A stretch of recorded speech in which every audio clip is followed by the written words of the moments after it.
존경하는 서울 시민 여러분, 그리고 사랑하는 당원 동지 여러분, 6년 전 대통령이 토목의 강을 파고 불통의 벽을 쌓을 때 저는 서울시장이 되었습니다. 시민이 시장입니다라고 선언했고, 내 삶을 바꾸는 첫 번째 시장이 되겠노라고 약속했습니다. 이명박 전 대통령과 박근혜 전 대통령의 시간을 지내며 제가 한 일은 어쩌면 한 가지입니다. 서울에 사는 정직하고 성실한 사람들을 모두 정책의 첫머리에 두는 일이었습니다. 사람 사는 세상을 위한 대전환이었습니다. 도시의 주인이 바뀌는 시간이었습니다. 6년 후 이제 새로운 시간이 왔습니다. 사람이 먼저입니다. 내 삶을 바꾸는 변화를 실천하는 문재인 정부가 있습니다. 2022년 서울에 사는 보통 사람들이 건강하고 인간다운 삶, 자유롭고 정의로운 삶, 서로가 사랑하고 나누는 삶을 살고 있다고 말할 수 있도록 사람이 행복한 서울, 그 10년 혁명을 완수하고 싶습니다.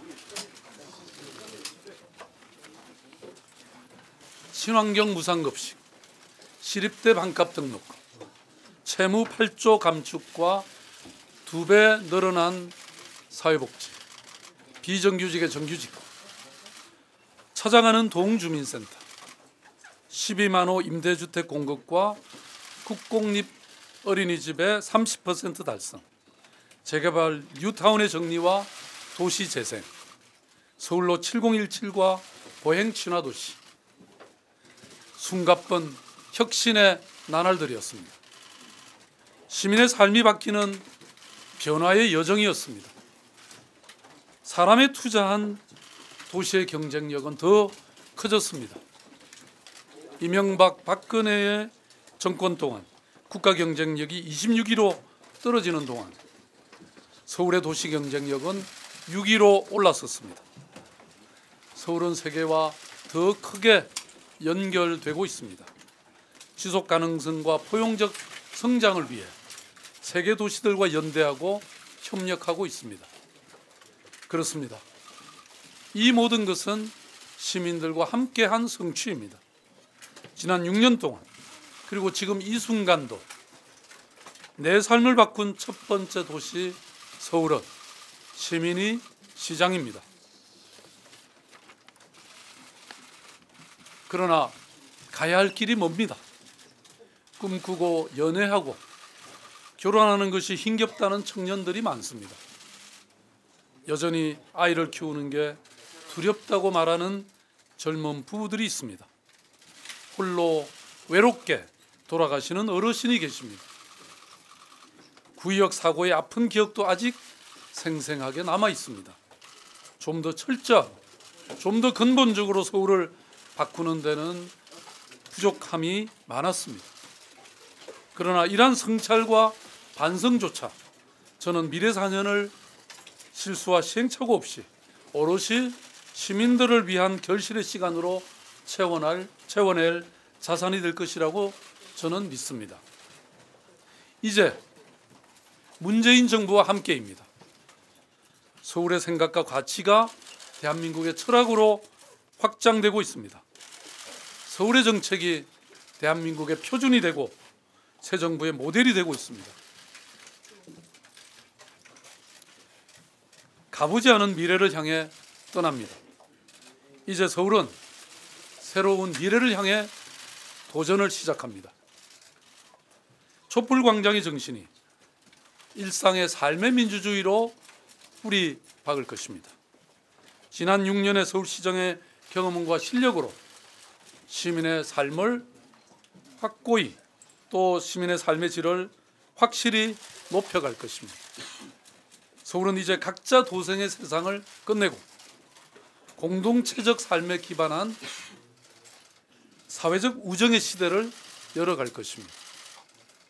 서울은 청년의 사랑에 투자하는 도시, 혁신성장의 미래에 투자하는 도시, 남북관계 개선과 같은 평화에 투자하는 도시가 될 것입니다. 도시의 매력과 품격을 높여 세계에서 어떤 글로벌 도시를 만들어갈 것입니다. 시민 한 사람 한 사람의 삶이 빛나는 서울, 1000만 개의 꿈이 자라고 실현되는 서울, 그런 서울을 만들어 가겠습니다. 시대와 나란히, 시민과 나란히. 다시 시민이 시장입니다. 감사합니다. 네, 시대와 나란히. 광화문 광장의 재구조화는 여러분 잘 아시는 것처럼 역사성을 회복하고 또 시민성을 확대하는 것입니다. 저는 토목과는 본질이 다르다고 생각하고요. 저는 서울시정 6년 동안에 여러 가지 일들을 했습니다만은 가장 중요한 것은 그런 어떤 토건적 투자에서부터 사람에 대한 투자로서의 그런 패러다임을 바꿨다고 생각합니다. 예컨대 저희들이 서울로 7017이라든지 세운상가 재생이라든지 이런 것들은 사실 그것을 없애고 지우는 것이 아니라, 지우고 새로 쓰는 것이 아니라 고쳐서 다시 쓰는, 그야말로 지금 세계적인 트렌드라고 할 수 있는 그런 도시 재생에 기반하고 있다는 말씀을 드립니다. 사실 지난 정부 6년 동안은 남북관계가 완전히 단절되어 있었기 때문에 서울시도 마찬가지로 남북과의 접촉을 또 교류를 할 수가 없었습니다. 그렇지만 지금 남북 정상회담이 예정돼 있고 굉장히 큰 변화가 있을 걸로 생각합니다. 그렇게 되면 서울시가 그동안 주장해오던 경평 축구, 그다음에 남북 교향악단 합동 연주회 이런 것들이 추진이 될 것이고요. 또 서울시가 그동안 준비해두었던 10가지 이런 패키지 평양과 서울 간의 교류 정책에 관해서도 이제 빛을 볼 날이 있을 것이다. 저는 이렇게 확신하고 있습니다. 그건 제가 오히려 물어봐야 될 것 같은데요. 네, 저는 당에서 결정한 룰이라면 무엇이든지 받겠다고 이미 말씀드렸고 당에서 결정해 주신 거기 때문에 저는 담담하게 받아들였고요. 그래서 지금 앞으로 지금 일주일 동안 남은 이 경선 기간 중에 어떤 상황이 오더라도 저는 최선을 다할 생각입니다. 제가 오랫동안 보아온 김기식 원장은 금융감독원장으로서의 역량과 자질이 충분한 분이라고 저는 봅니다. 지나친 정치 공세는 저는 좀 부적절한 것이 아닌가 이렇게 생각합니다. 화이팅! 네, 고맙습니다. 네. 네.